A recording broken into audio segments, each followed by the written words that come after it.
I, 27, female, hosted my rehearsal dinner last evening and I'm getting married tomorrow. But my mother is very upset about a certain incident that took place at dinner last night since it ended with me kicking my sister out of the wedding after humiliating her. And I want to know if I really am the bad guy here, like my mother is saying I am. So let me give you guys some context about the relationship between my sister and I. Jennifer is 2 years younger than me, and for some reason she's always loathed me. I'm serious. I have never really given her a concrete reason to hate me so much. But she just has it in for me. And this isn't a recent development. She has been this way right from the age of 15. Before that, we were not close, but at least she was not going against me all the time. My dad used to treat us both equally and would reprimand her whenever she would go out of her way to annoy me. But my mother had a bit of a soft spot for her. I guess it was because she was the younger. But every time I would end up fighting with her, she would tell me to let it go because I was older and I was supposed to be the more mature one. I thought my mother might have grown out of that habit, but I guess not. My sister and I kept fighting for years until I finally cut her off in my senior year. I think she was a sophomore at the time and she was pretty popular in her year. I don't know what got into her all of a sudden, but one day she just decided that she was going to spread a nasty rumor about me and ruin my reputation. I don't want to get into it because it happened a really long time back, but in short, she just framed me for stealing a bunch of stuff that had gone missing, and several girls from various years had reported a lot of thefts at the time, which we found out was happening because of the new janitor that the school had hired, and not me, obviously. Jennifer got it into her head that she was going to spread a rumor about me being a kleptomaniac, and said that in all probability I was the one who was out of control and had started stealing from people at school. And she was pretty popular, so this spread like wildfire, and you guys know exactly how cruel kids can be. It led to a lot of bullying, name calling, and it was really terrible couple of weeks for me. And I had even started skipping school quite frequently because it was simply easier not to go rather than face everyone. It got to a stage where I just couldn't let it go, so I decided to find out exactly how this rumor had started. And after asking around for a couple of days, we got to the bottom of it.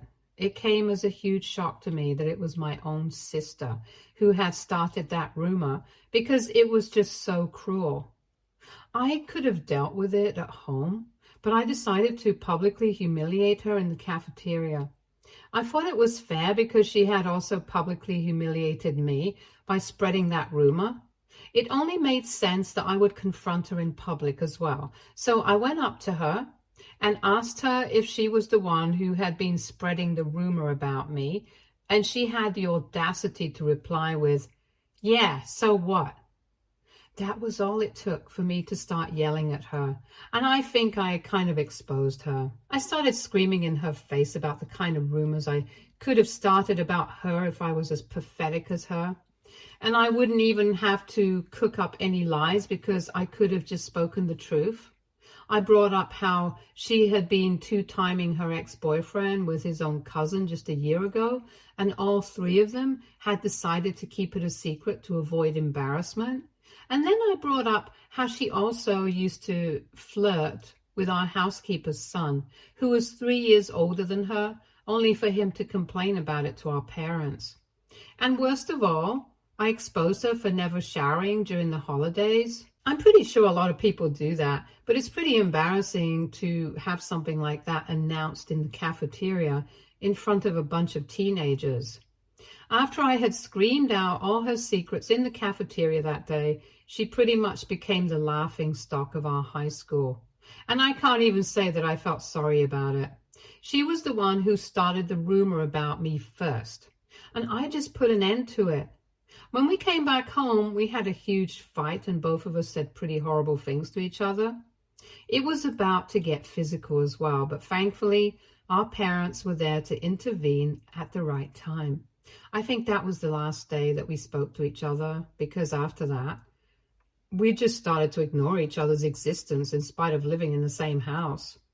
I did not acknowledge her, and she treated me the same way, and I was pretty glad to be rid of her when I finally moved away for college after a couple of months.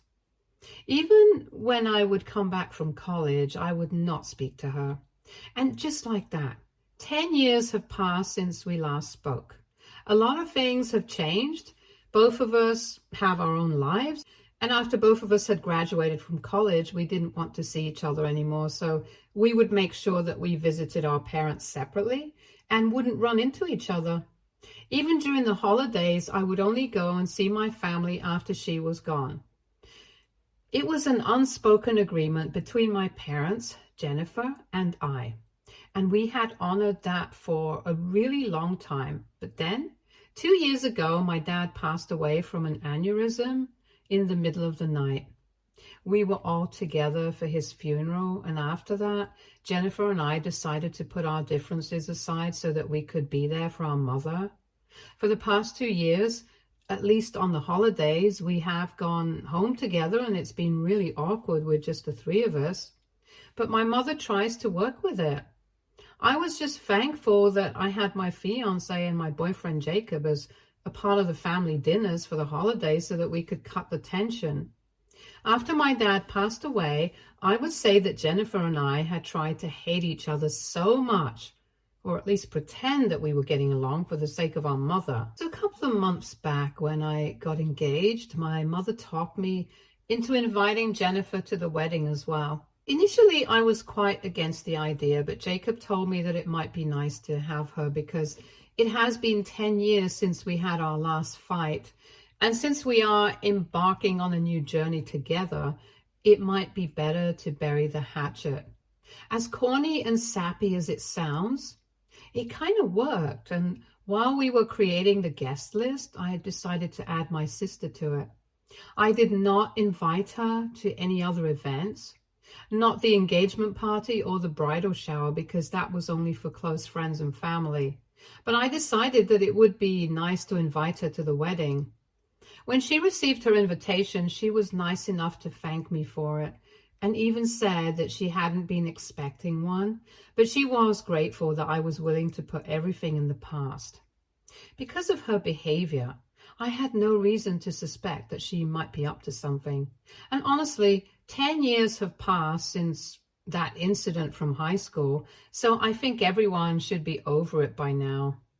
Currently, all my guests, and of course my fiance and I, are in the hotel that we had selected as our venue.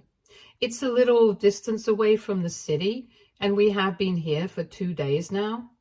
The day before yesterday, most of our guests had arrived by the evening, and we had a welcome party for everyone who had come from out of town. At the welcome party, I noticed that Jennifer had been quite social with everyone, and she seemed to be having a good time. She even took a bunch of photos with me, so up until that point, I was feeling good about my decision to invite her. But that changed by the next morning, because in the middle of the night, my fiancé came to my room and showed me a letter that Jennifer had sent to his room. My fiancé and I are staying in separate rooms because my mother and his parents are all kind of superstitious and think it's bad luck for the couple to be staying in the same room before the wedding. In fact, his room is on another floor altogether, and it was around 1 a.m. when he showed up in my room, so it was pretty late.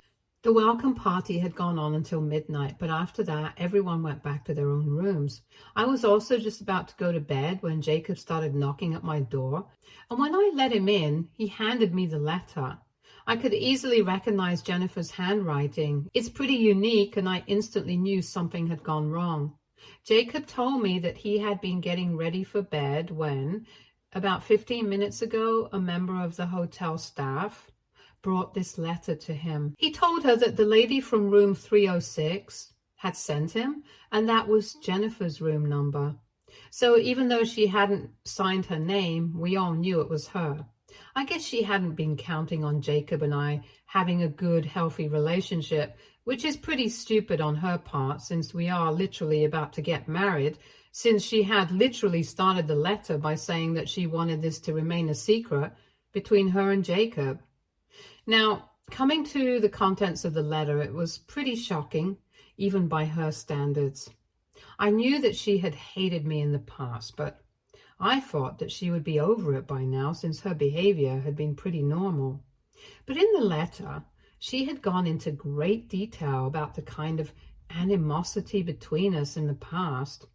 The only thing that she had changed was that instead of being truthful, she had switched our rules.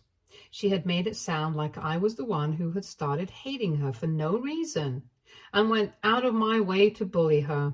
She even talked about the incident from high school and said that I was the one who had been spreading nasty rumors about her. And just because she had called me out on it in public, I had felt humiliated and stopped speaking to her. But she did not stop there. She came up with a bunch more lies and said that even after I had stopped speaking to her, I did not let her live in peace. And every time that I would come back home from college, I would hit on her boyfriend, and eventually that the two of them ended up breaking up because of me. She claimed that I had traumatized her and been nothing short of a nightmare to live with and grow up with. And the only reason she had decided to attend this wedding was because she knew that Jacob was a good man and that he deserved better. So she felt like she couldn't let him ruin his life by getting married to me, because even though I was being nice right now, I was going to show my true colors pretty soon, and she did not want that for him. I would still be less surprised by this letter if she hadn't mentioned that she would be willing to elope with Jacob if he wanted to. Because in spite of the fact that she had spent limited time with him, she had started to fall for him, and she felt like the only reason the universe had brought the both of us together again was so that she could find Jacob. She ended the letter by telling him that she would be waiting for him after the rehearsal dinner in the parking lot, since she didn't want to be caught by any of the guests, and they could discuss this there. So it was a pretty shocking letter, and Jacob told me that he had come to me as soon as he had finished reading it. He literally looked sick to his stomach, and it was kind of ironic, but I actually had to comfort him. He started apologizing to me profusely because he was kind of the one who had talked me into inviting her and letting bygones be bygones. And I don't blame him for that. Let me just make that clear, since I think any normal person in their right mind would want us to clear the air, because we are adults now and I'm almost 30. I don't want to keep holding on to high school drama, but it's evident that Jennifer does. Jacob was shocked, but I was infuriated because she had pretended like everything was fine and tried to take advantage of the fact that I had started to trust her after so long again. But I guess even after a snake has shed its skin, it's still a disgusting snake, and that's the case with Jennifer. So I decided that was going to repeat itself, and once again, she was going to be humiliated, and I was going to make sure of it. I told Jacob about my plan, and he was on board with it, and if I'm actually being honest, he didn't even care, because he was simply just disgusted and creeped out by the psychotic way my sister was behaving. It was really disappointing because Jacob had been my boyfriend for the past 4 years, and everybody knew how much I loved him. So I guess this was her way of getting back at me or something. Anyway, the plan that Jacob and I came up with was relatively simple, and I guess some people might have already guessed what we did. After spending around half an hour with me in my room, Jacob went back to his room and made a call to Jennifer's room. He told her that he would be willing to discuss this after the rehearsal dinner in the parking lot, as she had said. He told her that at one point he would ask for whiskey on ice, and that would be the signal for her to excuse herself, and he would meet her 10 minutes later. Then, last night, after everyone had been served dessert and stuff, my fiancé asked for a whiskey on ice, and immediately Jennifer excused herself to use the ladies' room. So we knew that our plan was working, but instead of heading out, my fiancé and I stood up and made an announcement about the letter and its contents. Needless to say, everyone was shocked, but we did not have time for that. And we told them that currently Jennifer was waiting for Jacob in the parking lot, and if anybody still had any doubts, they could come with us and see it for themselves. I'm pretty sure that nobody had any doubts, but they still followed us to the parking lot. And when we finally found Jennifer, she was stunned for a couple of seconds. Like a deer caught in headlights. Once she came to her senses, she made a run for it. But it was pointless. Everyone already knew the truth, and we had accomplished what we had set out to do. It was pretty chaotic after that because nobody knew what to do. I sent everyone back to their rooms except for my mother and my in-laws. With them, I went to the room that Jennifer was staying in. I wasn't sure if she would be in there, but she was, thankfully. We had to knock on the door several times before she finally opened it. And her face was all red and splotchy, and when she saw me standing outside, she tried to attack me. But Jacob pushed her back, and I told her that I wanted her out immediately. She didn't even reply. She just went back inside, and we saw that she had already started packing, so I didn't even need to tell her to leave. It was my mother who took it the hardest.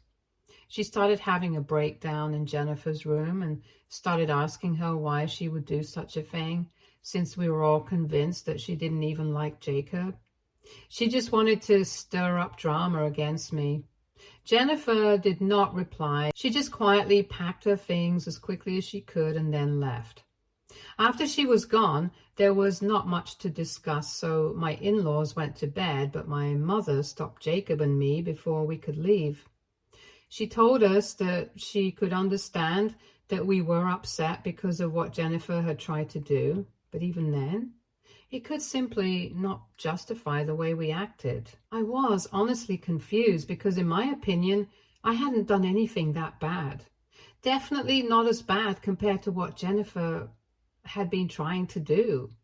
So I had to ask my mother to explain, and she said that if I had a problem with what Jennifer had said in her letter, I should have dealt with it like an adult instead of dealing with it like I did as a teenager and creating a spectacle out of it. I should have confronted her in person and kicked her out without humiliating her like I did. When my mother said that, I kind of flared up at her, and I told her that I should have seen this coming because she always had been on Jennifer's side, and even now, all she cared about was how Jennifer was feeling and the fact that her darling daughter had been humiliated, even though it was her own fault. But my mom argued with me and said that she was ready to admit that what Jennifer had done was a horrible thing to do, and that she shouldn't have pushed me to invite her, but it still did not mean that I had the license to do whatever I wanted to, because I was dragging my family's name through the mud. She said that it was really juvenile of me to involve all the guests, and said that even they might have found it really awkward. So I had kind of ruined my own wedding by doing this as well, since everyone would only be talking about this.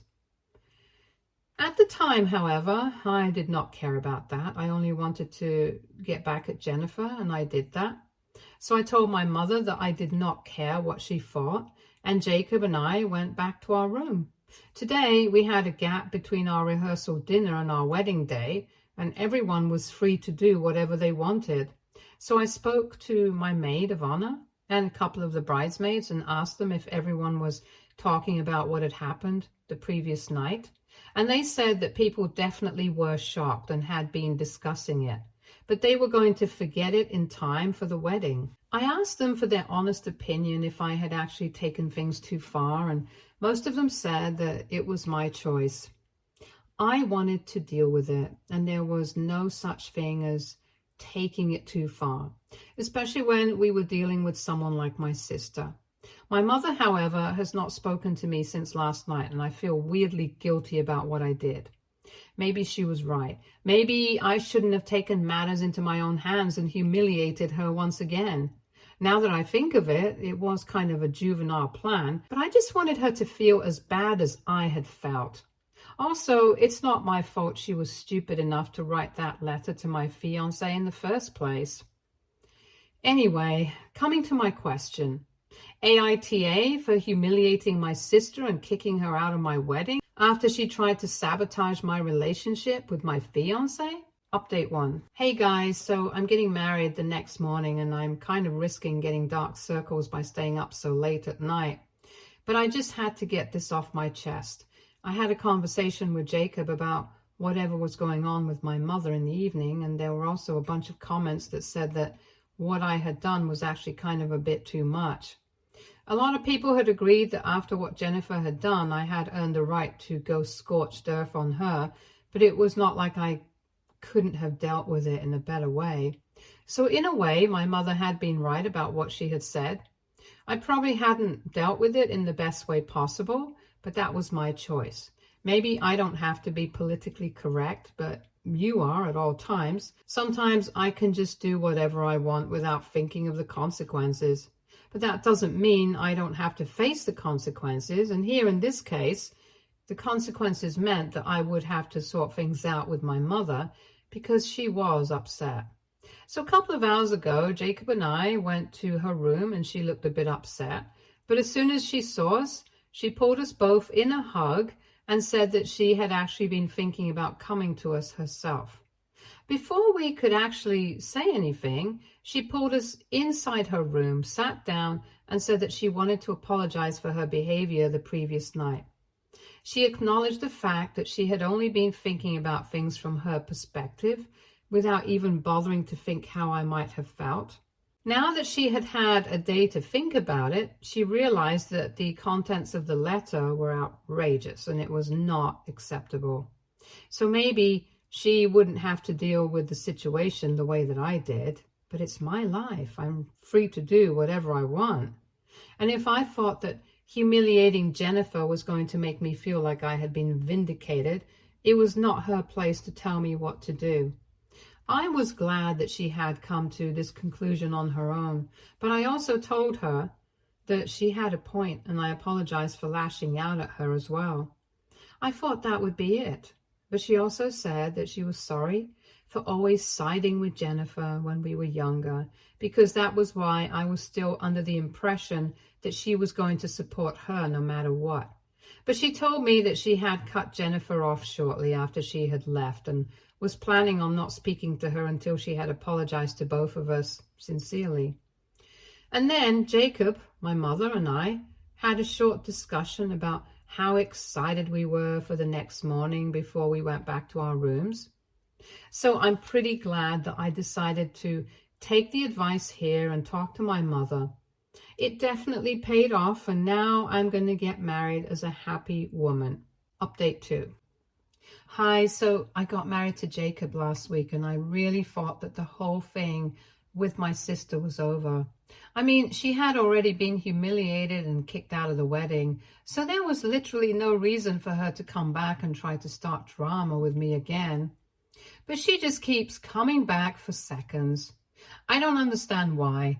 This time, she made a Facebook post saying that the only reason she had suggested that Jacob make a run for it with her was because I was a terrible human being and she wanted to give him a chance at a better life. And she thought that she was doing the right thing. And she also mentioned that apparently Jacob had been dropping a lot of hints every time they met. And that's obviously a very blatant lie.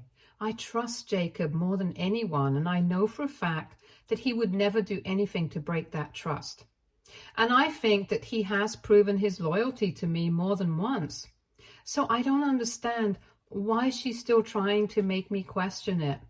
When she put up that post, I couldn't see it because I had blocked her everywhere, so a couple of relatives had to send it to me. But they knew the truth as well, since I had read that letter and everyone had seen that it was actually her handwriting. So they jumped to my defense as soon as she made that post, and everyone just started demolishing her in the comments and people just kept sending me screenshots of her getting completely demolished in the comment section. I don't even have to do anything. I just have to sit back and watch the drama unfold.